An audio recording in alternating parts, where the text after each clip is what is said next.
Hello. Hello, everyone on Patreon. Thanks for being here. Thanks for supporting me to be here, because this link isn't shared anywhere else. And welcome to this second live chat for December. I've got Finlay Shakespeare from Future Sound Systems. Hello. Finlay. Hello. How are you?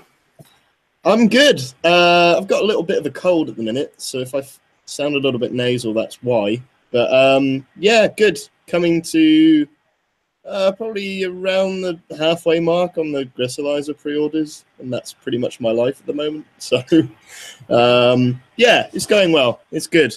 Didn't you live stream about 3 hours of soldering lasers earlier? Yeah, my phone was on charge, just kind of above the workstation. I thought, why not? Just the thought of Facebook having to store about 6 hours of like going in with a tiny little, soldering iron and pair of tweezers just amused me. So yeah. Well, why not? It, which was mad. Well, I checked in a few times through it, and I was always it was double figures all the way through. Because I was dipping in and out of Facebook today, 17, 18, above 20 at points. Yeah. It was just a close-up of a circuit board, and then occasionally the tweezers. Massive hands. Yeah. So yeah, I don't know. People watched it, so maybe that's the future of slow television. Yeah. There's definitely a few of the kind of modular crowd around here. Matthew Shaw, Phil, that's Blue Wolf 7, Chris Batty, Ross, Peter. A few of the guys around Leeds went out last night just for a bit of a catch-up, and it came up, this kind of idea. It caught my ear because I wasn't sat next to him. Matthew mentioned ambient Western films. And I was like, how can you have an ambient Western? Like, what? But just this idea of just nothing. And he's just really getting into this idea of just watching programs where nothing happens. Yeah. That was the thing, because there was that whole, was it Norwegian thing that kind of BBC 4 had a dabble in it. Yeah. And they put, cameras on the sides of ships and stuff going through like all the beautiful scenery. And I think the BBC 4's version was some famous railway, and I think they put a load of cameras on a steam train. And it's I don't know what to think about it. Because I guess if you actively listen to kind of a lot of ambient music, you'd think, okay, what? But then having it on in the background is lovely. So yeah, I think it's an extension of background noise, how some people have a radio playing in a kitchen or something. It's strange. Anyway, we've also got James Cigler. How's it going? Good, man. How are you? Yeah, good. Repurposed the room with your modular since last time we saw you. We're in the studio corner of the kitchen this time. Yeah, nice. So what have you been up to, modular or otherwise? Not a whole lot. Modular-wise, work's been busy. But actually, a friend just recently dove headfirst into modular, and he came by yesterday. We hung out, chatted some, compared some modules, loaned him a couple. So between that and today, this is going to be one of the busier weekends for me, modular-wise. Cool. I love that idea of loaning modules. A friend popped up on Facebook and said, is there anywhere in the UK I can check out a Rainmaker? And I, kind of commented with a silly face, I'll just come round. And he's 6 hours away from me or whatever. There's no chance he was just coming round. In fact, that's a lie. He's a bit close. I think he's in Nottingham, so he's not that far. But I just sent it in the post and just said, look, you probably can't get it here, but if you want to pay the postage, you can borrow that. It's fine. We don't want to do that for anyone, but it's really, I love that idea of sharing this stuff because it's still inaccessible to most people. Yeah. Within a couple of hours, there aren't shops around, certainly here. Yeah, I mean, even here, San Francisco, well, there's a shop in Oakland now, but like that, San Francisco shop's closed on Sunday. Yeah, it's not easy to try stuff out. And there's sort of a different level when it's like a buddy who comes by to hang out. You get a different level of opinion and sort of like info on the thing. It's nice. And yeah, whenever I can like loan something out to somebody or sort of turn them on to, like, he didn't have any low pass gates. And I was like, oh man, I don't even know how to modular without a low pass gate. So you got to borrow this spare Optimix I have. So, and what else did I send him off with? I sent him off with something else. Oh, the noise engineering Integra Funkitus. He's like, yeah, I never played around with any kind of Logic modules. Like, oh my God, wait a minute here. Borrow this. Yeah. I like sending things out that I'm actively using as well. That deliberate force of a friend only an hour or so away, so just ended up meeting him at Synfest a while ago, back in October. He was asking about filters, and between a couple of weeks of messages back and forth, it was, what about this filter? And have you tried this one? And I've just watched the demo he did for this and someone else's demo on that. And I just kind of said, I'll just pull a load out, and gave him the ones that I have been using for that, trying to force myself to use stuff that's been in a drawer for a while. Not because it's bad, just there's just excess for the video stuff and the massive sort of splurge on modular I had at the start. Yeah, absolutely. And had that complete filter junkie mentality. And also still have that kind of hoarder mentality with a lot of this stuff. So that's been interesting to clear out kind of the majority of the back end of voices that I was using. But yeah, thinking of low pass gates, I pulled it out, not to do an unboxing video because they're a little bit kind of cringy, I think, when it's just an unboxing video and not a demo. But you guys checked out the natural gate from Rabid Elephant? No, but I've heard really, really nice things about it. Man, his packaging, it comes in like a little aftershave box. It's crazy. Man, I mean, it's priced at the upper end, but and also the strange power thing. It kind of went his own way with power. It will plug into a standard board, and it's all reverse protected. And I think there's a long post on the Rabid Elephant site about why that's superior. And I think he'd made his own bus board and things, but people accepting a kind of Eurorack standard 2.0 just isn't going to happen overnight. It needs... Right. Someone's got to take the leap. And yeah, because that definitely looks like he's making it harder on himself. So there must be like a really good reason. I mean, it still works. You get it, and it plugs into anything. But yeah, if I wasn't as experienced in modular, I may find that intimidating. Why is this different? Yeah, sure.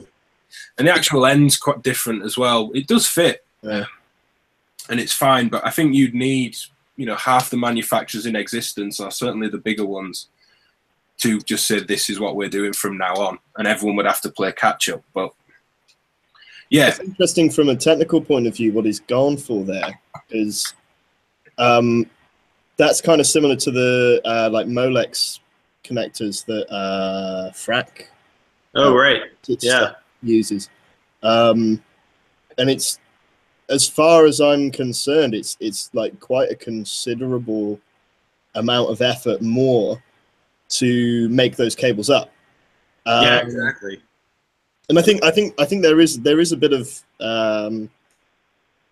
it's harder to kind of flip the power around by brute force and all of that stuff. But at the same time, if you're doing it electronically, I don't know. Is there much point?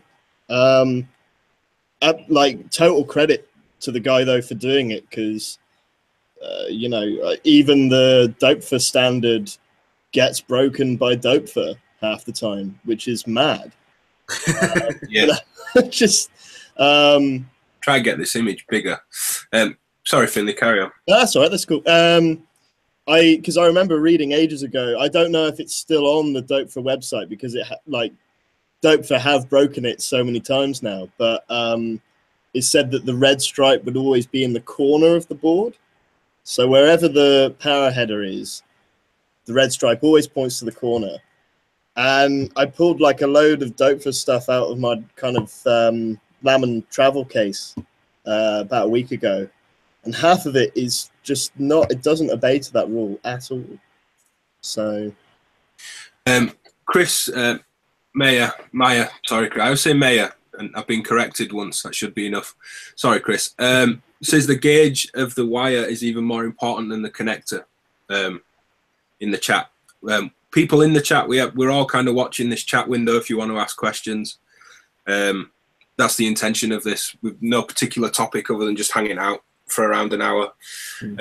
Yeah, that's the board I've pulled up on screen. Yes, that's funky. And you know, it comes supported by, if I go back to the website, what am I looking at? There we go. It does come kind of supported by noise tests and a big kind of reason why, and audio examples and screenshots. Yeah.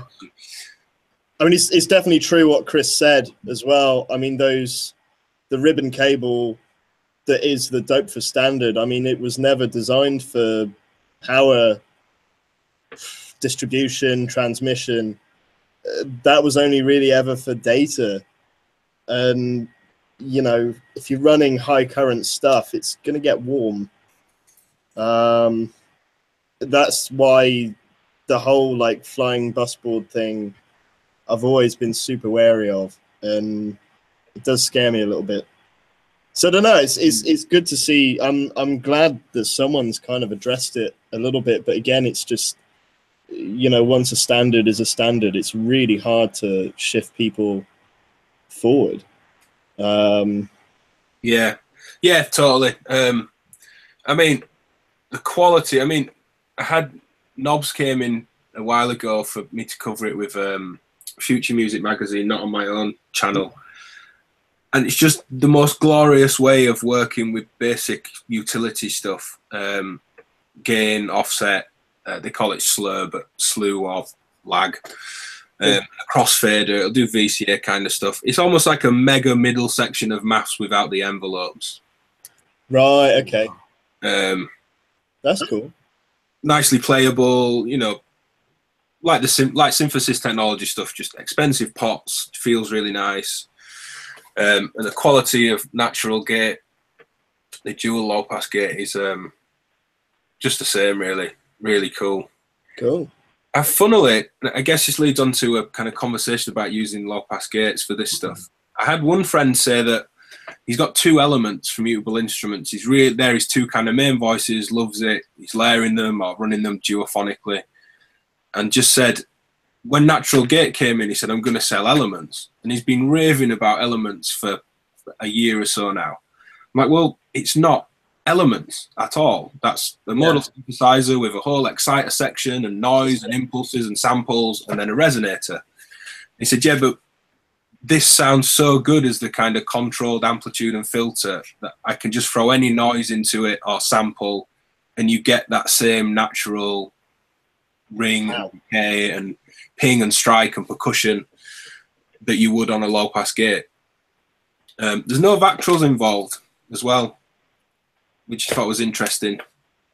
Yeah, I mean, I feel like I'm somewhat of a mildly educated low pass gate nerd. And, you know, the Vactral is largely what's responsible for that interesting response from really fast control voltages. So like, you know, Make Noise makes use of that with the strike input.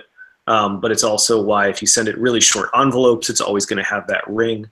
But the core tonality comes from the fact that there's a like non-resonant one-pole filter and the VCA opening and closing together, which has nothing to do with the Vactral. So, you know, the sort of the tone is one part of the circuit, and the interesting ringing, plucky behavior is the other part of it, and that's the Vactral, you know, influenced part. So you very well could make you know, a low pass gate without Vactrals. In fact, that's the newer Make Noise Contour. No, sorry, the Dynamix. The Dynamix is it's just transistor based, and it has the same tonality as the Optimix, which is the thing I really like the most about low pass gates. The sort of plucky ring is a nice you know, character or attribute, but once I actually started playing with the dynamics, I was pleasantly surprised what kind of awesome stuff you could do with, audio rate modulated, low pass gates. Because to me, the thing that I like the most is that's a very natural, I guess that maybe that's why it's called natural gate, but like acoustic instruments, when you hit something harder, excuse me, it's brighter and you can hear more of the harmonics. And if you, hit it softer, it's duller. Or like a guitar, the harder you strike it, the more complex, harmonics and how more complex the spectrum gets. So that's what I've always really liked about low pass gates. And like when I do performances and stuff, I'd say about half the time I'm just manually riding the offset open and closed by hand. And I just really like how that sounds, to where the brightness increases as it gets louder. Well, you do sometimes run into the problem of like, well, that means if you have everything kind of up, there's lots of bass frequencies, but I never found that to be too much of a problem to have too much bass. Well, yeah, exactly. It's that thing of working with, when you start mixing even acoustic instruments and you're not just thinking about a stereo image, you're thinking about vertical space as well, like a 3D environment. Anything that wants to sound further away, the easiest thing is to just shave some top end off. And it's really easy to put a vocal up front and push the guitars back by just shelving a bit high off a guitar and boosting it in the vocal. It just plays what's up against your face kind of feeling in the mix. Interesting point about the wire thing in the chat. Chris, again from Learning Modulars, saying that when he replaced the ribbon cable in his main power, because he's been doing some quite in-depth power tests at the minute, the ribbon cable connecting to his bus board with 14 gauge wire, he had a 5 dB drop in the spikes in the noise in his system. I don't think it was mega loud anyway, so it won't be that 5 dB was hugely obvious, but that's interesting. Yeah, that's still very interesting. Yeah, that's kind of odd. One thing I really like with low pass gates, and something I'm going to do in the demo for natural gate, Phil at Rabid Elephant asked me to hold off because the first batch sold out and just said, don't kind of tease people with something they can't buy. Sure, that's smart. Yeah, it amazes me how many, well, let's say the mixture of people that kind of get it and that don't, in terms of promoting their stuff, that want a video straight away when it's not going to be out for another 3 months. He's kind of, I get that some people want to tease stuff early, some people want to hint at it a bit before pre-order, but yeah, Phil's he's straight on it. He's a great guy. But I love running just an offset voltage into one side of a low pass gate, and I've done it with an Optomix for a long time, where I'll have one sound in one side, or the top rather, and offset into the bottom, and strike them and modulate them the same way, but then I have the response of the top one that's actually processing my audio as a voltage. So it's just an offset that's being pinged, I'm getting all the response of the Vactrals, and then I can feed that back round to some other tonal modulation further up the patch. And you end up wanting a lot of low pass gates doing that. He's kind of getting a fake low pass gate envelope for anything else. Because then, as you were saying, James, about actually the Vactral bit isn't coupled to the tonal part of the circuit, so I can apply that response to anything else. Kind of get that odd decay of a delay time being modulated or feedback coming in and out. It's really cool. You have a few. Yeah, I'll use that same thing for if I've used up both envelopes on maths or something, and I still want like a quick, I guess not that quick, but a ping to the frequency of one of the oscillators. I'll do that same thing with an offset through the Optomix and ping it, and then just route that out to the exponential pitch input, and get that kind of like kick pitch spike.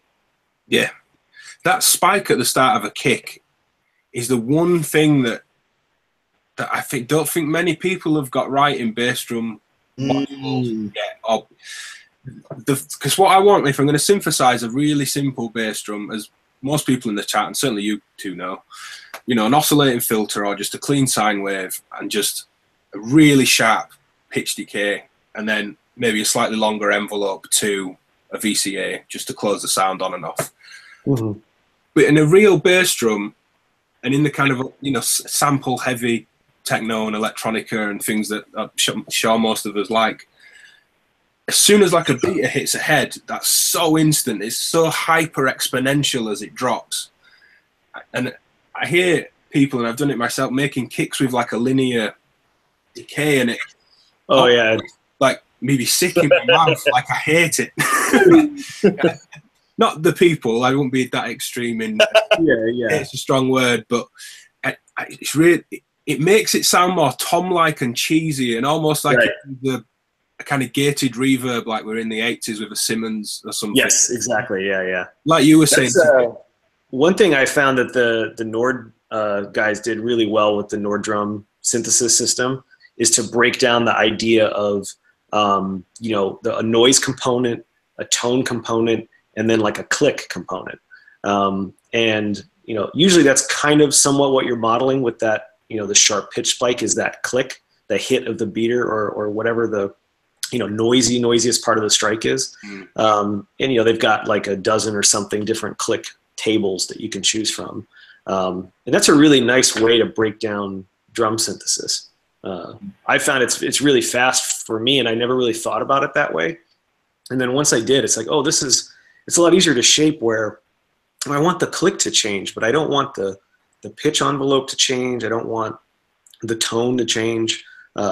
It's been a nice thing to play with for drum synthesis. Yeah. I'd say that about the electron stuff as well, the machine drum in particular. Mm-hmm. The FM kick drum on that is just fantastic, because you have that kind of control over body and what's happening with the skin, and then what's happening kind of with the beater. So you get that click, you get the initial kind of, and then you get the boom as well. Trying to vocalize a kick drum. It's it's tricky to get right. And whilst I was at uni, I kind of my final project was on drum resynthesis, and it's really difficult to do well. It still kind of fascinates me a little bit, and it's something I kind of want to look into in the modular world, but also at the same time, kind of everyone and their mum seems to be doing a range of drum modules that are all fairly not necessarily similar, but I think all the ground's covered. So yeah, it's that kind of what I think's missing. And I don't mean from every company. Certainly, different companies are touching on different angles, and I appreciate there's no one voice. But a kind of, I guess, experienced users, well, and new users that have come from maybe a different background but have some experience in producing music as well, and kind of musical users having some input in getting the one thing that's going to kind of do it just right. I find not just drum modules, something will respond beautifully, but the tone of something else would probably suit or marry up better, or I don't know how I'm trying to say. I don't think there's one kind of bass drum module, for example, that just does even one kind of bass drum sound with all the variation I'd want. You know, there's no single like 808 bass drum that does the varying 808 sounds that you'd kind of want. Which is kind of silly to say, because an original 808 does what it does and very little else. And we're never listening to them dry either when we're listening to that stuff. But yeah, I think there's still room, but maybe not for a company in terms of sales to kind of really zone in. Without that kind of user perspective. I mean, you certainly as a company wouldn't want to do it, not in this community. Sort of say, I think this company's got that bit right and that company's got that bit right, and I'm going to merge those in a similar way to what they did, but it responds like this company's thing, and this is why it's perfect. I think it's kind of tricky too, because like, in a modular environment, something that's really flexible and CV addressable makes the most sense from just a high level product. But if you did that, say with an 808, and someone bought it just wanting, all I want is, I need an 808 kick in my setup, they either get, frustrated because it's hard to find that particular tone, or well, I guess just basically that. Like there's this idea of like, I get, maybe it's hard for me because I never want to like build an existing drum machine in the modular. Like I'd rather have something that's very, very flexible that maybe can somewhat reach the sounds of an 808 or a classic drum machine.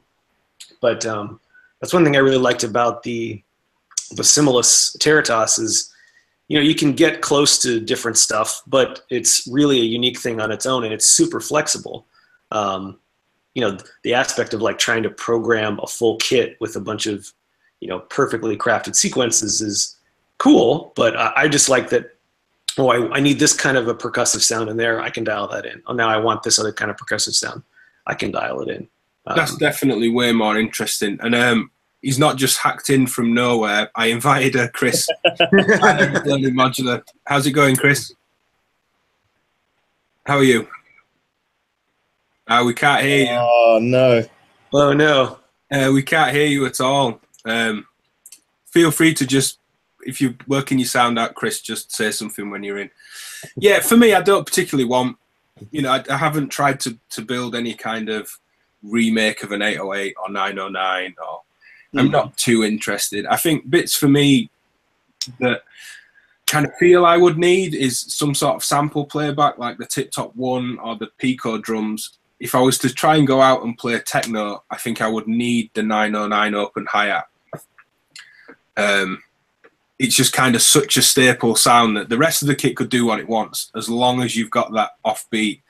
And I've noticed that with Colin Benders' live streams. He often synthesizes his own kick, but he's got, I think it's the Tip Top module, which is extremely close. And as soon as that offbeat comes in, your headspace is there. Yeah, there's some stuff that's like, it's easier to just have a module to do it. I mean, I really like kind of finding percussive sounds with the patches I'm working on. I find it like organically just fits together easier. I don't have to like try and fit the hi-hat in or do something. But, you know, I also have drum machines. So for my approach, I kind of tend to like to just have the drum machine do the thing the drum machine does great, especially because you need a lot of helper stuff. You know, like I don't have to cram, you know, a step sequencer for triggers in here, or another mixer that's just to mix all the drum voices. And then it's like, oh, but I kind of want to have, like, I really like to pan hats to opposite sides, even though that's not, you know, what a natural drum kit would do. So then it's like, oh, well, that means I need to get a panning mixer in here too. Like, there's a lot of infrastructure, I think, with making a drum kit in Euro that is, I don't know, more time and space than I want to play around with. Like I got the, I don't know where it is, but there's an analog rhythm somewhere around here, and like that's perfect. Yeah, I said I wasn't going to do that, but I started adding a corner of my case, which is becoming my drum kit, including with the dedicated panning mixer. And I picked one that's got a lot of gain, so I can really clip sounds to make them a little more saturated. That's nice though. Like the additional cool processing you can do in a modular, I guess could be one of those things that could like push me into accumulating more drum specific modules. As of right now, I just have the Tip Top 808 and the Basimilus, and that's kind of my extent of drum. I also really like running, you know, short pings, pulses through filters, and you know, tuning them that way. Actually, the Schweiman MMF6 is like one of my favorite, like if I want to synthesize a kick through a pinged filter, I really like that one. Yeah. I participated in a jam about a week and a half ago where I did the percussion, and over half the sounds were different colors of noise through low pass gates. Yeah, and having different responses and then CV in them, yeah, definitely really nice. One thing I did want to pull up when we were talking about drums, I know most people here probably aren't interested in me mentioning software. Certainly people in the chat might not be interested. I need to, that plugin, back when I was kind of making more sample packs and drum sounds than it's probably sensible, was the kind of perfect, it's by Sonic Academy. There's a new version now, I think Kick 2, or may even be on a third version. I've not used it for a long time. But being able to draw, and you can kind of see that initial attack that we were talking about, that first drop in the curve is so quick. and then a slower curve off. What was really interesting was you get all the frequencies in hertz and by note name as well. So it was just as that kind of, I don't know if anyone followed kind of, I guess, more commercial dance and the kind of production techniques that went with it, as kind of electro house turned to kind of big room, and then the word EDM came around a few years ago. There were a lot of kind of techniques that went with it, and tuning the bass drums was the thing that everyone wanted. And the 3 or 4 big sample companies I was doing things with all wanted me to pitch label every single sample. And I'm like, well, oh man, they're not all tone. I mean, if it's a kick that has that, to do what you did, Finlay, to try and vocalize it, that has a boom, a long note, maybe it would sit on an E or an F or a G or whatever. But if it's a short sound that just kind of, as the pitch drops, it decays away, it never sits on anything anyway. Yeah, yeah. And the same with the snare. It wasn't like A tone and noise. Some of them were pitch drops, or just, as Chris was saying, just different colors of noise through a low pass gate or a filter. Or yeah, that's when I stopped doing that kind of work. It became, can you make 100 bass drums and key label them all? And it's like, no. I'm waiting for the moment where all those kind of drum kits become 4-part harmony. It's there, right? I mean, it is bizarre though. I remember kind of first picking up on that, just hearing it somewhere and thinking, why would you spend all of that time? I mean, and then I kind of thought, well, I guess it is just like a bass synth with a pitch envelope on it, but it just, as a production technique, it seems a bit bizarre. I don't know. I mean, I had a friend that produced really amazing output. You know, he just nailed that sound, was right up there with all the big names. And before that came about, he'd always said, I will try and pitch match everything to whatever I've done. But it was more of a, you know, going up or down a semitone on a sample just to try and find the right space in the mix before resorting to EQ. Yeah. Maybe pitching up a tone just got him out of that muddy area, or... Yeah. So that kind of made sense. Yeah, completely. Did you ever... You did quite a lot of recording, like acoustic recording work, didn't you, Finlay? Yeah, I mean, I guess that's kind of what I studied at university was mostly, kind of like, well, it's sound recording, most of the course. Yeah. So I remember seeing you in nice studios, as you know, as I think I first added you on Facebook or whatever. I was seeing that. Did you ever tune a drum kit to the key of the song? Because that's been bandied around for a while. Yeah, I had a couple of friends who tried it, and to be brutally honest, the quality of the kits that we had at university then were so bad that you couldn't really get that far with it. But I've done things like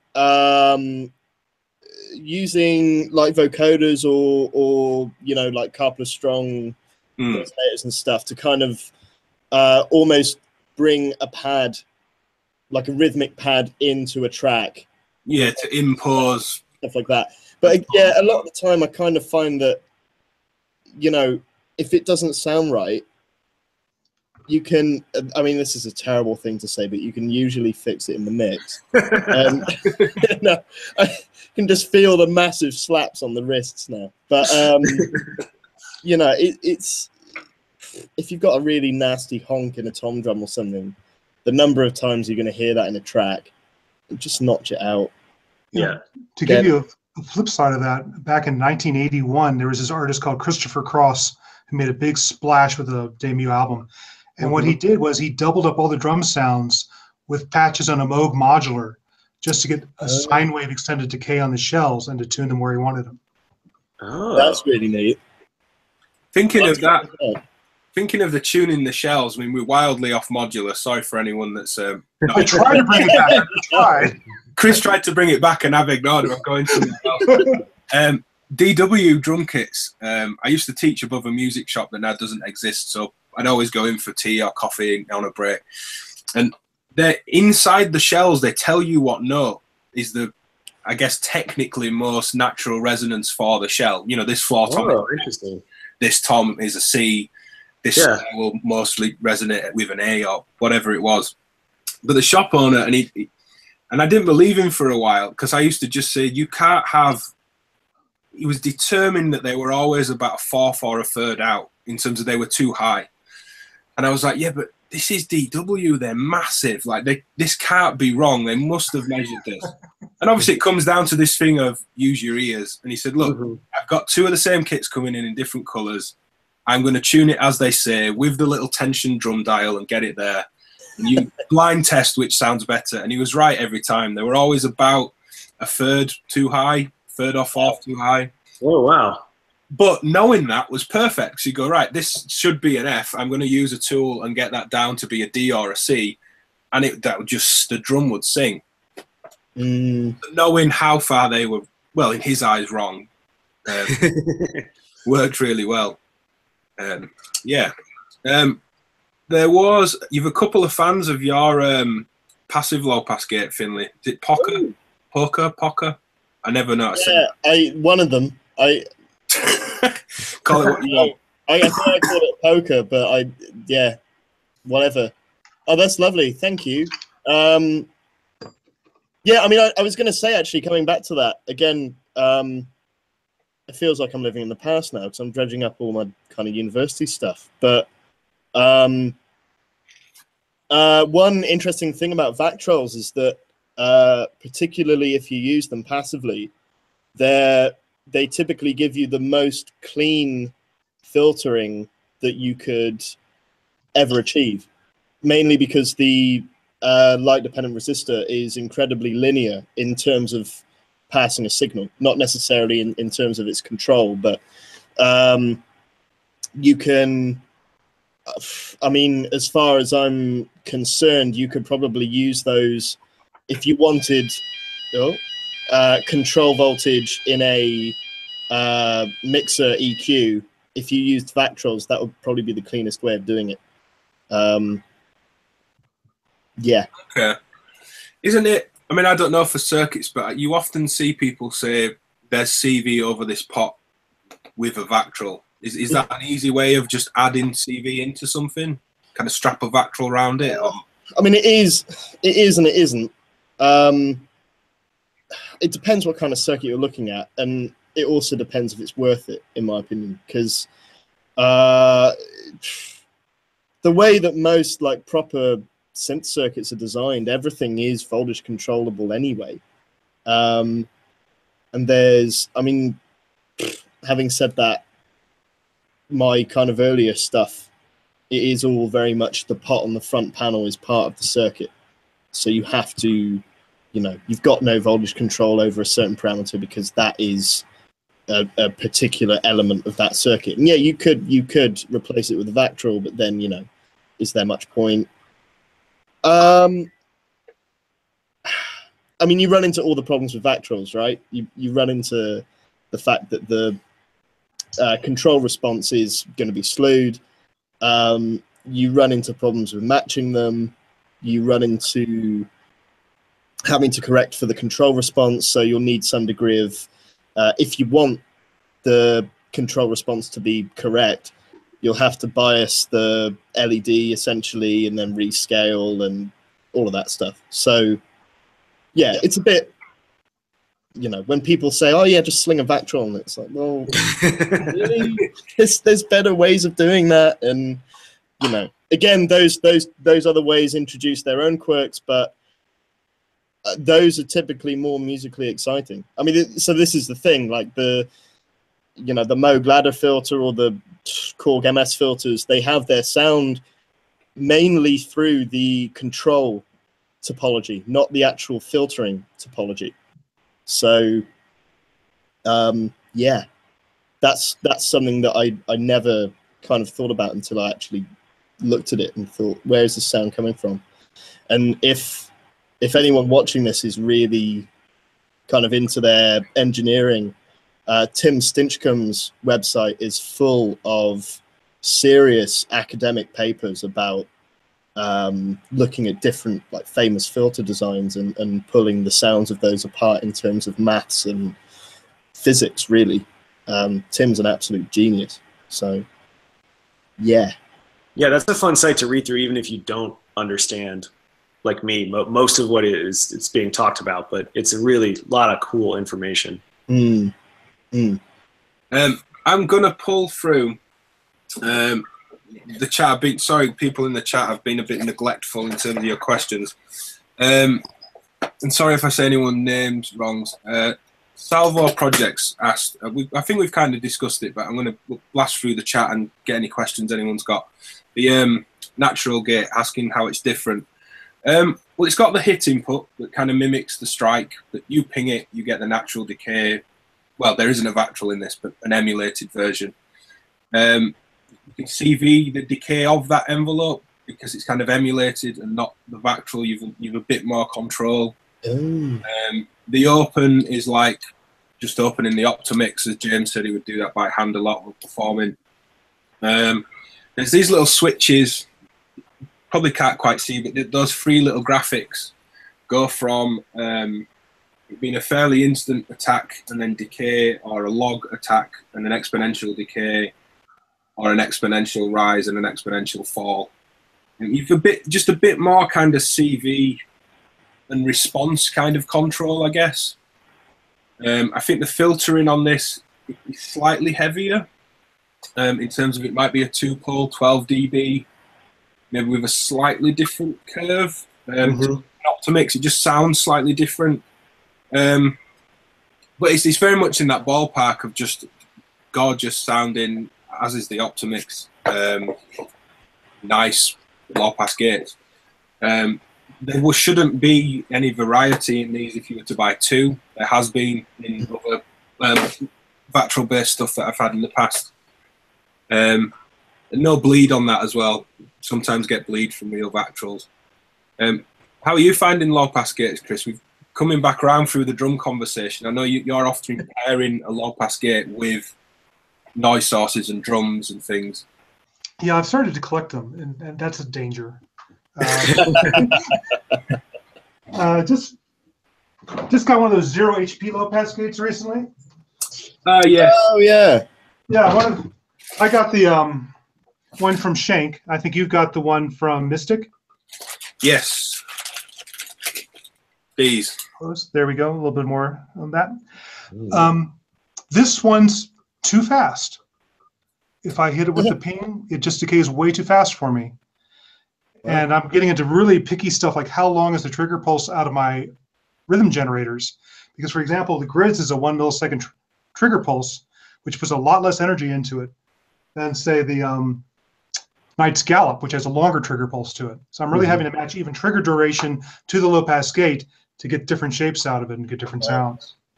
Which is like a problem and a fun challenge because you can get dynamic sound responses out of narrowing the width. In fact, I found even with most of the strike input modules on the make noise stuff, there's a threshold for the amplitude too. So you can get a slightly different response if you're running that ping through a VCA or just a manual volume control. And like on the MMG filter, I always found the strike and the accent to be like really, really strong.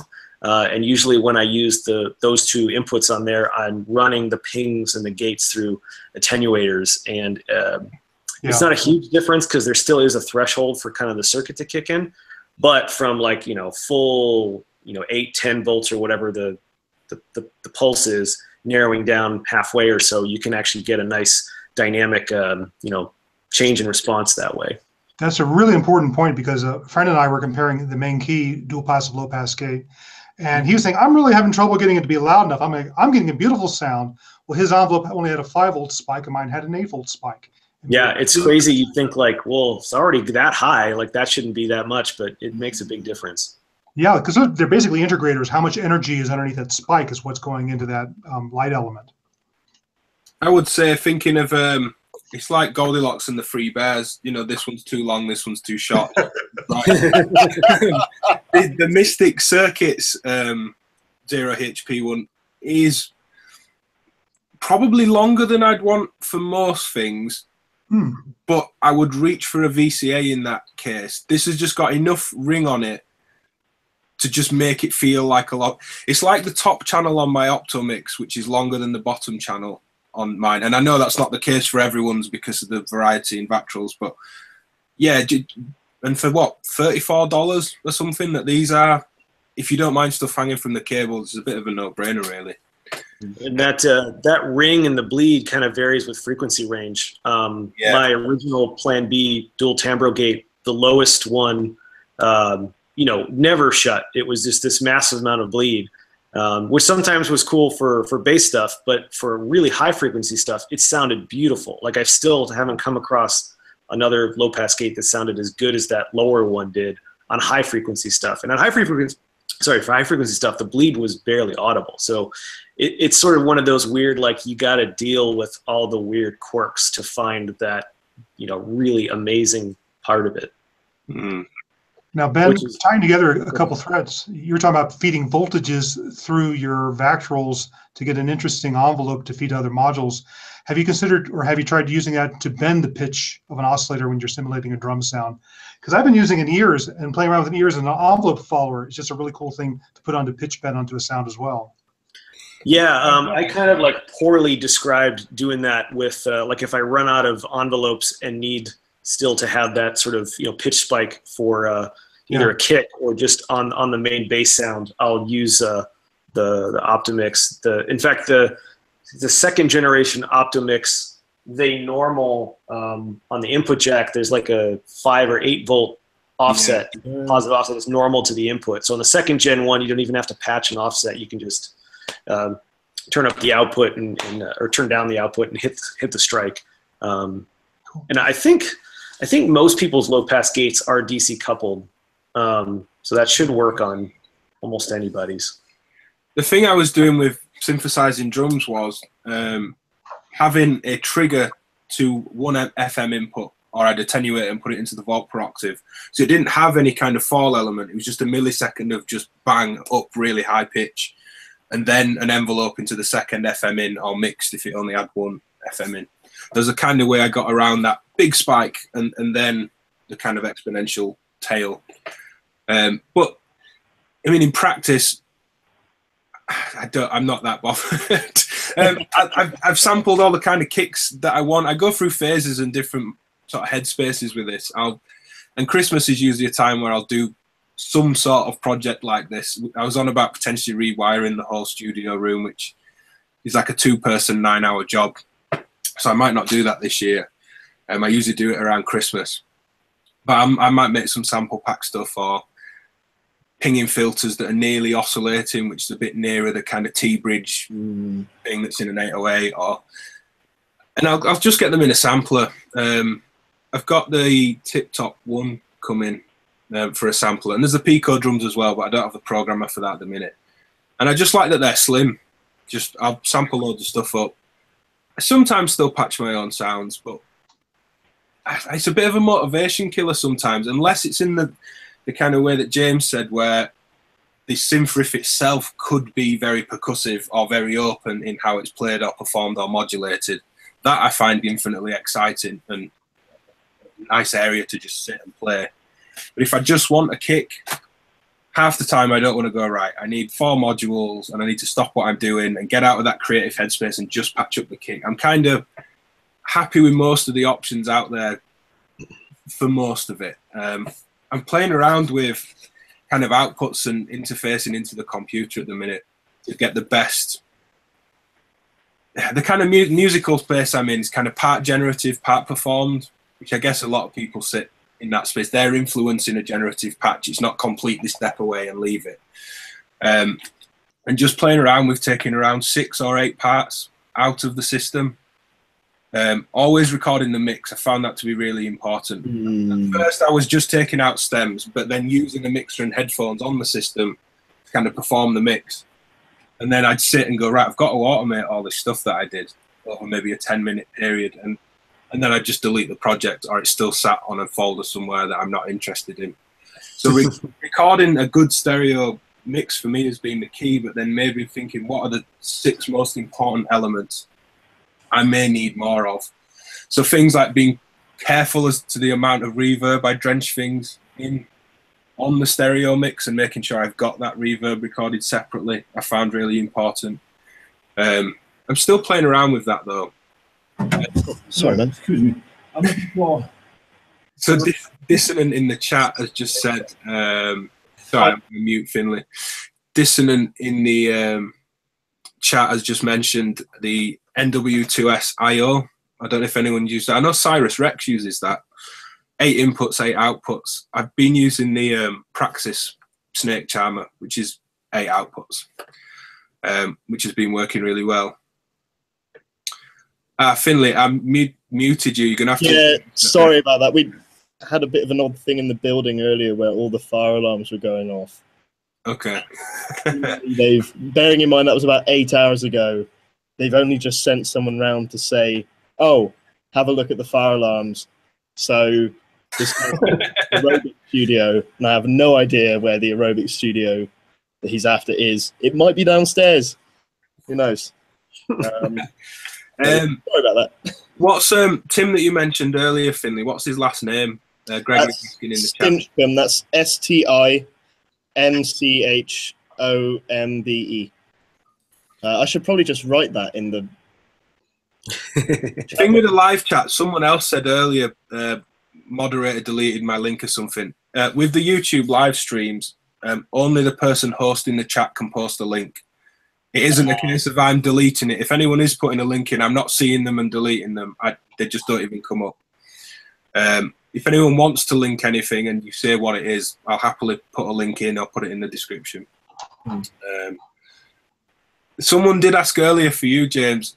This was, oh God, I'm going to pull it up and see how you would all say it so I can embarrass all of you and not just myself. Wow, what's this? That name there. Oh, about the teletype. Yeah, Dosicus Maximus. surely, yeah. How long does it take to get proficient with the teletype? Ooh. Now that's a question and a half. I don't even know if I'd say I'm proficient yet. I saw that go by and tried to make a mental note and then forgot. The language they have for it and the instruction sets are very straightforward. Like, it's not super complicated. So to get something cool going, you don't necessarily need to know programming or be comfortable with programming. But I think where having some knowledge, or at least experience with basic script language or some computer software engineering is when it doesn't do what you expect, figuring out why.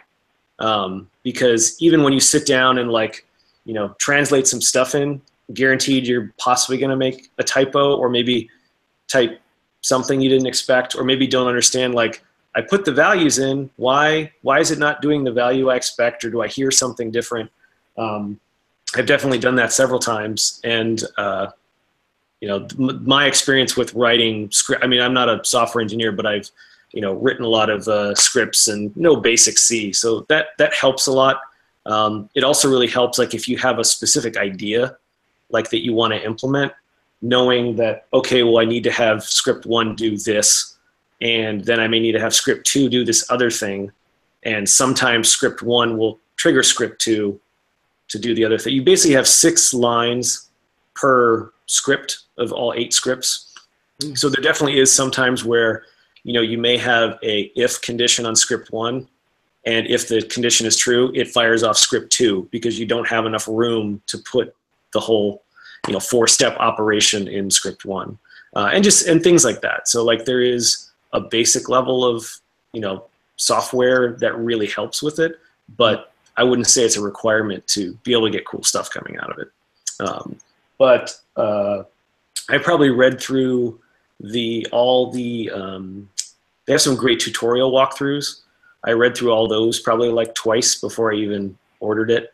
And the first couple nights, like, all I did was sort of get used to the interface and just translate some of those walkthroughs, just type them right in. And yeah, I think the only challenging part is, like, when it's not doing what you expect, sort of debugging your own script. That being said, I'm having a lot of fun with it. It's definitely one where you can fiddle around with it a really long time, and you don't get a patch done. You're just kind of messing around, finding your way around, and it's still fun. But I'm getting closer to what I'm hoping to achieve with it.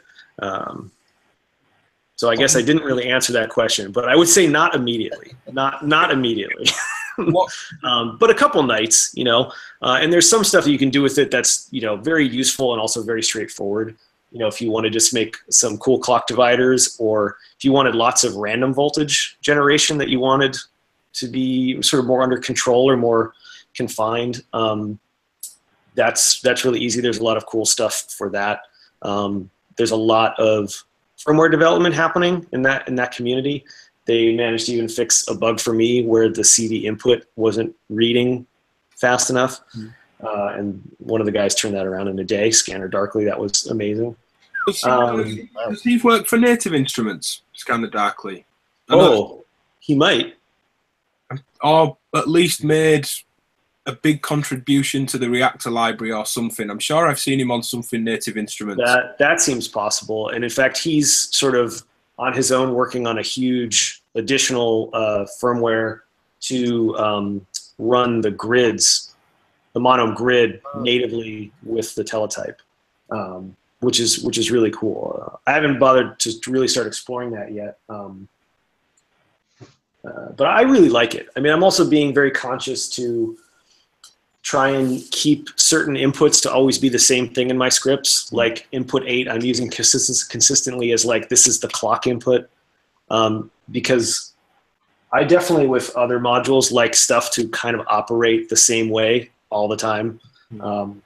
Like I kind of got frustrated with the ornament and crime because input 1 is not always doing the same thing across all stuff. So as I started working on these scripts, I was like, I better, you know, write these in a way that I'm not going to get frustrated with my own work. So that's, you know, taking more time too than it would normally. But it's fun. I mean, if anyone's interested in it, I would recommend reading through the walkthroughs, tutorial walkthroughs on the Mono site, and you know, walking through, and like if you can figure out what they're describing in those walkthroughs, then you'll get it. Mentioning ornament and crime, I stupidly, with a kind of scratch panel that I had on the micro ornament and crime, thought it would look good with loads of DivKid stickers on it. It was Philip Wise, I should mention, from Pusherman, that I got one off, and he just said, "Oh, I'm going to send you a panel when they've come, but I want you to be able to play with it now. I'll send you another." So this is the kind of scuffed up one. It's horrid, but having said that, if anyone wants it, you're welcome to that. You can pull the stickers. It's not that bad underneath. It's I just ordered a mini ornament in crime as well. I'm getting the panel made by a guy in Serbia who's putting various ruins on it. Oh, nice. And then it's being sent to Slovenia to be built, and then I'll get it back here. I'm just kind of really blown away by this global economy in Eurorack modules.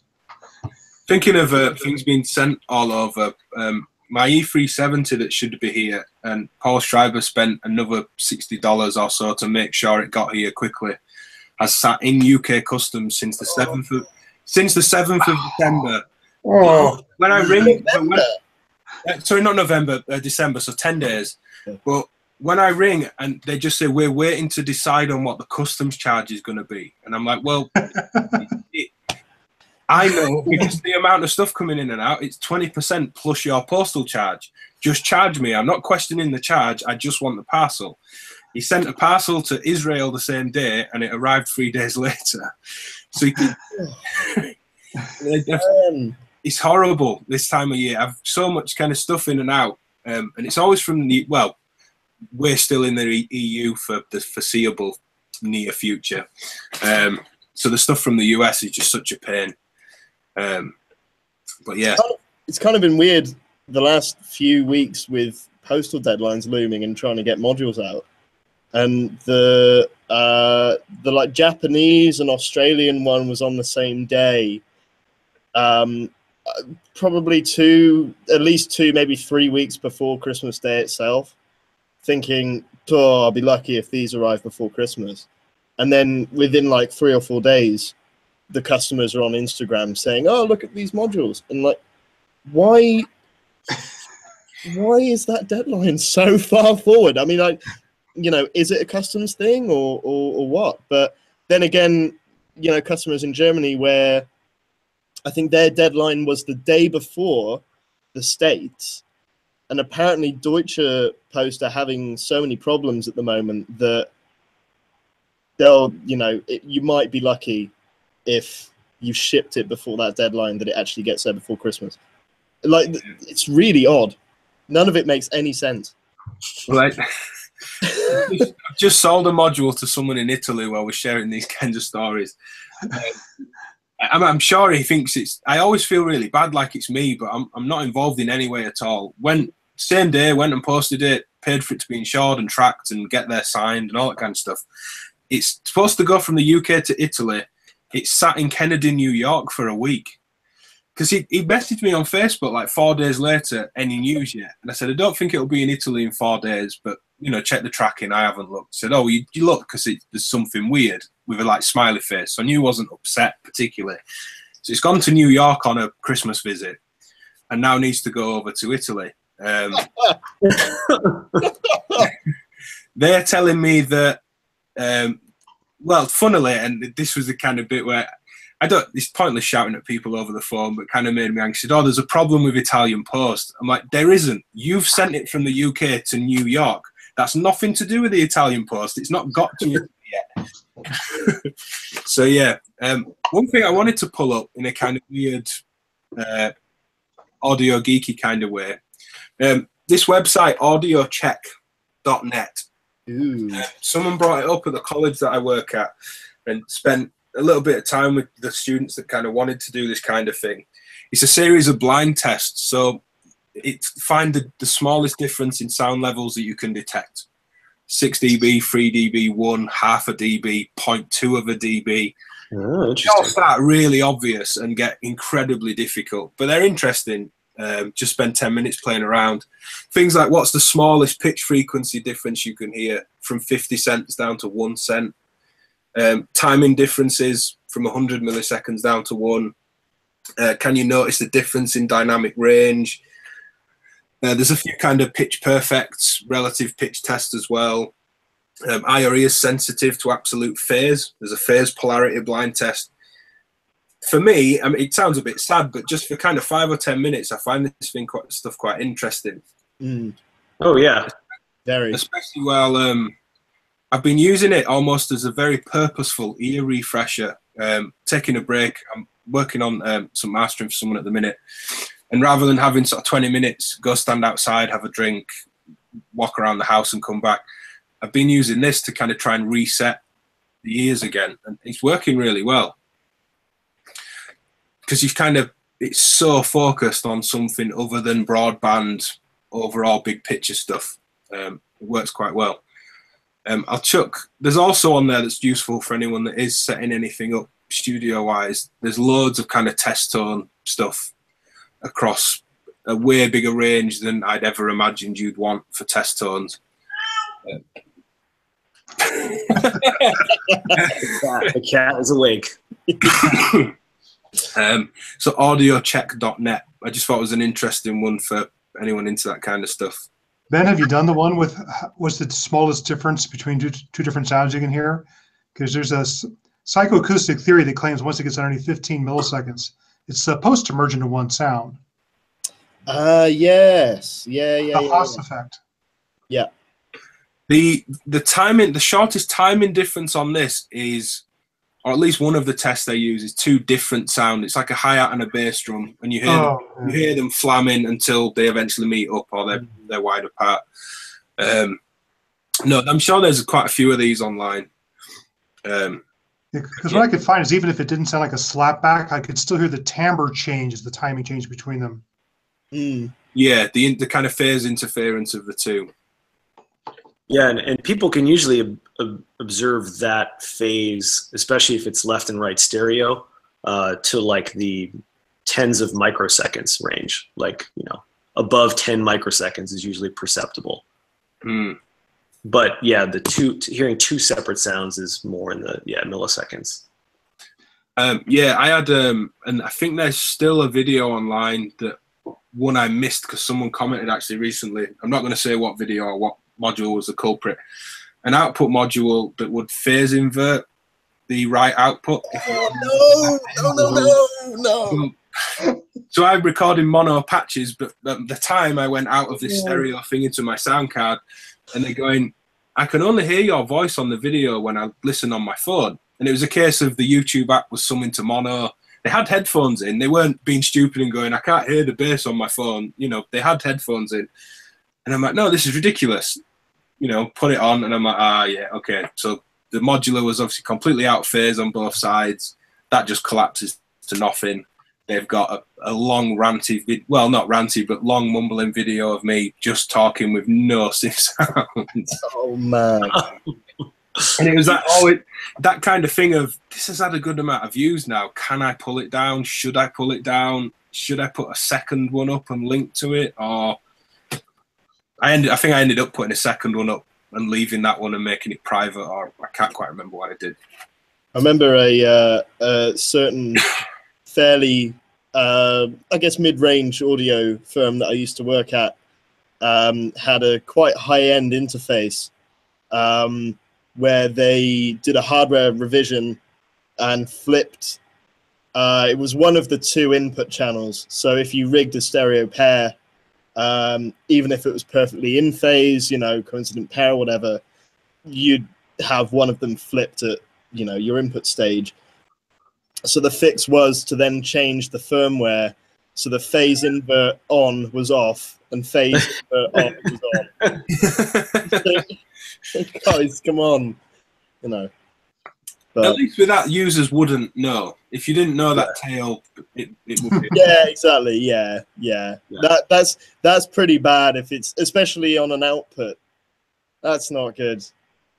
Yeah. On those audio tests, I do have a problem with stereo perception because I have tinnitus in one ear, which means I have a notch in hearing in one ear, and I got that from doing drum sounds.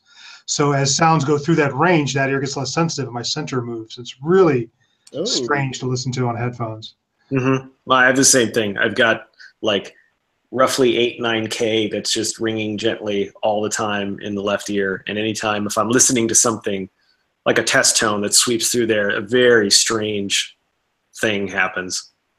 Yeah, because the tone you're hearing, your brain is synthesizing because it can't actually hear that frequency. It's a notch. Yeah.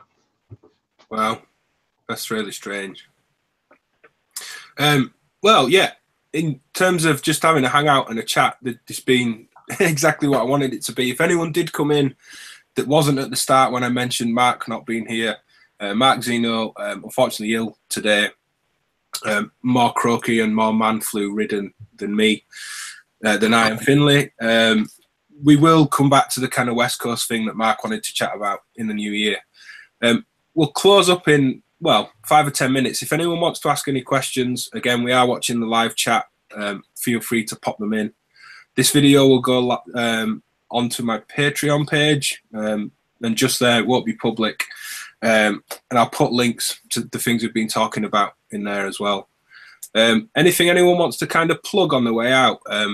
I tend to get a bit gushy with some guests sometimes, Finlay. I should sing your praises for the Gristalizer stuff. Oh, man, please. I haven't had the... I was hoping for an hour away from all of that. I didn't know whether that was a please come praise me, come and fan the king. No. I mean, it's not me that you should be praising anyway. It's Roy, really, and those circuits. Yeah, well, for anyone that hasn't seen this stuff, Roy Gwynn designed the very original Gristalizer circuit, came up with Finlay to the Modular Meets Leeds event in August. Chris Carter came up from Prob and Gristle as well, performed, captured the performance, captured a bit of an interview afterwards. Chris unfortunately couldn't stay for the second day of the event, but Roy and Finlay presented all the modules in kind of full glory with various inputs, modular guitar, some drum machine stuff. That's a real kind of treasure trove content for me. There's some of Roy's old stories in there, you talking about how it's all come together in this format. And then I don't have the TG2 and 5 yet, but the 3 and 4 videos are done. One's online, one will be online on Tuesday. They're really cool, really nice. Thank you. They sound very different. I guess without just trying to praise you for it, the distortion in that TG4 VCA is just tonal. I can't place what it is. And I've Very odd. pedals, I've had lots of different distortions and fuzz pedals, and Yeah. it's just very, very different. And I don't know. I mean, I'm not an electronics engineer anyway, so I wouldn't know the difference in the circuit if you told me. But Sure. just tonally very different. It's weird because I've started to hear. I don't know what it is. To me, it almost sounds like a resonance in that circuit when you drive it really hard, but it's not a resonance because it's not oscillating. I don't know what it is, but there's something in there that's doing some weird thing. And it's this croaky mid-range thing. Everything just seems to have this punch on the front of it in the kind of upper mids. Like you said, that would make sense being a resonance because there's an area where it's just sort of glorious, but I don't know what. Yeah. What it is. I haven't tried an original gristalizer or any of the other.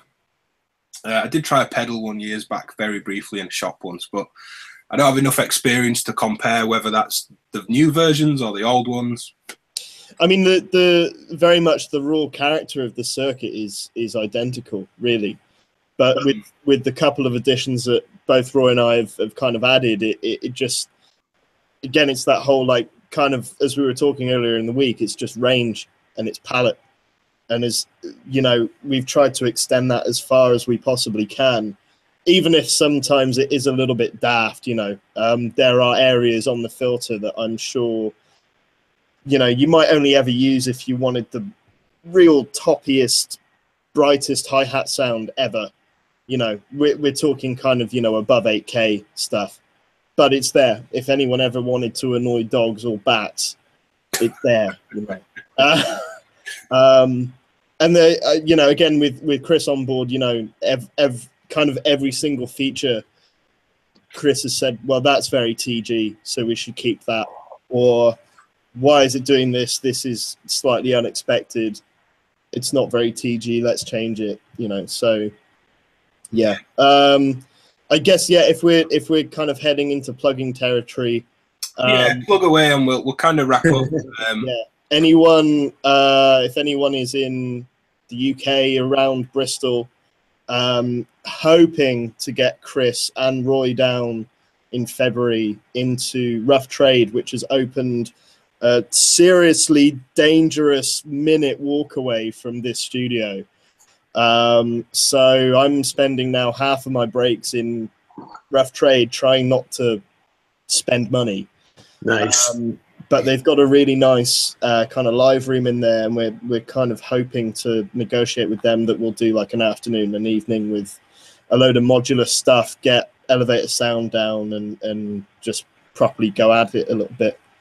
Yeah, that'd be cool. Where's best for people to watch, whether that's happening or not? Where would probably just Future Sound Systems, Facebook, Twitter, Instagram.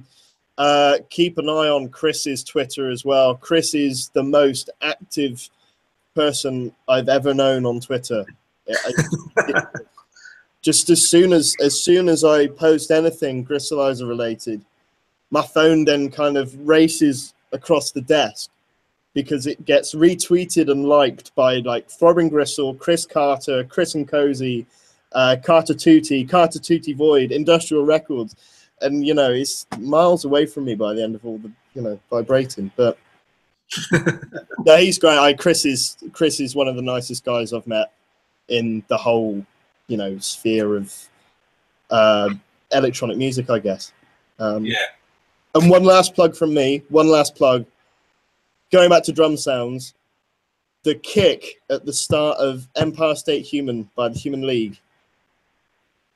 It's super simple, but I don't know how they did it because it's everywhere, but it's there at the same time. Sorry, again, that's super gushy. It's like thing has got that and then the boom, you know. It's got all of that. I'm gonna I'll link that song in this post when it actually goes. Yes. James, anything you want to kind of plug, stuff coming up, or Just general news? Nothing coming up. I'm hoping to work on another album this year. I guess last year I had a trilogy of albums I released. They're up on Bandcamp under jimdrones.bandcamp.com if anyone wants to check those out. Obviously, my YouTube page. I am hopefully over the holiday break going to be working on a video for the Mystic Circuits Spectrum Mirror. So I guess look for that. I know I've been very quiet with videos lately, but yeah, that's it. Yeah, and Chris, you've been mentioned earlier some noise tests for your Patreons. I'm just doing way too much with power cables. I'm just before I checked in here, I was an hour and a half Skype with an engineer about a bus board design, and I'm here procrastinating because I'm supposed to be finishing the video on this big beast. I was fascinated by that when you put just tape to the thing. Yes. Because he designs his own panel graphics, and he doesn't do it in high enough volume to do standoffs from the front panel plates. So he just tapes them. Whatever holds it in place. Interestingly, there's quite a debate about that on the Eurorack Synthesizers Facebook page. But interestingly, your whole post with that started with "use your ears." As soon as you do that, everybody's judging. But yeah, it's interesting. People should go check out that post. Also, you've just done a series of videos on the ultra random analog. Did a big series of videos on that, and I'm going to be doing a big paper on noise in Eurorack January-ish, and there might be a book project. Oh, awesome. Yeah. Nice. Well, yeah, let's wrap up there. One thing I will plug, finally, for people that are still here, and if they are, tell people, because it will go public next week. I'm going to do the 12 days of Divmas. I'm going to sing on the first day of Divmas, My True Div Gave to Me. You're going to have to put up with all that. But basically, it's an end of year. It's an end of year, little bit of fun. Seeing as Finlay's here, I mentioned Finlay specifically, but companies like Finlay Future Sound Systems that I've just said, hey, I want to sing some stupid Christmas songs and give loads of stuff away, and let's do this 12 days of Divmas thing. I've had this character. My friend's sister's a tattoo artist, and she sent all these sketches through, and it's been photoshopped up to death in various guises. And I thought, let's just see if people will give stuff away. And there's a ton of modules. So it's basically going to be 12 videos. It's Divmas, not Christmas. So it's whenever I want to run it. Don't tell me I'm late for the 12 days. I'm waiting on stuff from the States in customs, which is why I'm holding off. But probably starting on Wednesday, and I'll run up to around New Year. A video a day. I'm just going to ask you to comment something stupid like, on the second day of Divmas, my true Div gave to me, and you can finish the sentence. Just something silly, daft for Christmas. And then in the new year, probably around the 10th of January, I'm just going to use a random number generator, pick out a comment, and you win everything that I showed off that day. There's some modules. There's a case, unpowered, but still a case. Loads of stuff. So I basically made a ton of work for me to do, but it should be fun.